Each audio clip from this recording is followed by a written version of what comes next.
Assalamualaikum dan salam sejahtera.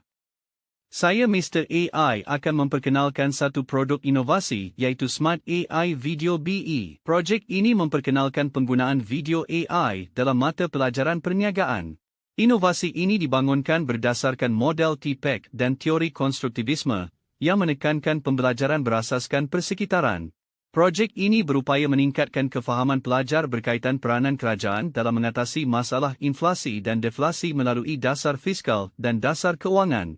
Melalui pendekatan ini, diharapkan dapat meningkatkan kualiti pengajaran dan pembelajaran. Bagi memperkukuhkan lagi produk ini, model TPEC dan teori konstruktivisme telah mendasari inovasi ini. Model TPEC berupaya mengintegrasikan pengetahuan kandungan, pedagogi, dan teknologi untuk menghasilkan bahan pembelajaran yang efektif. Manakala teori konstruktivisme membolehkan pelajar membina pengetahuan melalui pengalaman dan interaksi dengan persekitaran. Terdapat dua masalah kajian telah dikenal pasti iaitu yang pertama kekurangan interaksi antara pelajar dalam pembelajaran konvensional. Kedua prestasi pelajar yang rendah kerana menggunakan teks ekspositori sebagai bahan pembelajaran utama dalam mata pelajaran perniagaan. Kumpulan sasaran bagi projek inovasi ini ialah pelajar tingkatan 4 yang mengambil mata pelajaran perniagaan. Inovasi ini melibatkan 4 proses iaitu melalui ujian pra di mana pelajar diberikan ujian sebelum inovasi diperkenalkan kepada mereka. 2 pelajar menonton video AI melalui aplikasi Telegram sebelum pembelajaran berlangsung. Ketiga perbincangan tentang isi kandungan video diadakan di dalam kelas.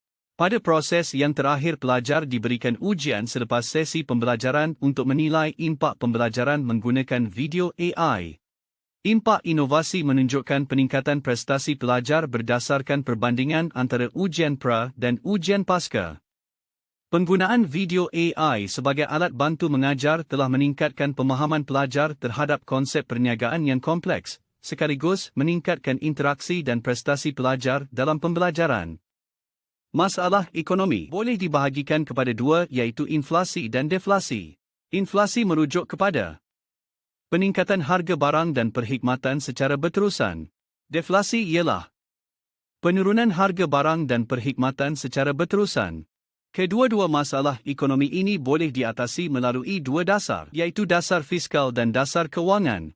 Terdapat dua elemen di dalam dasar fiskal iaitu kadar cukai dan kadar perbelanjaan. Apabila berlaku inflasi, kerajaan akan meningkatkan kadar cukai dan menurunkan kadar perbelanjaan. Manakala, apabila deflasi berlaku,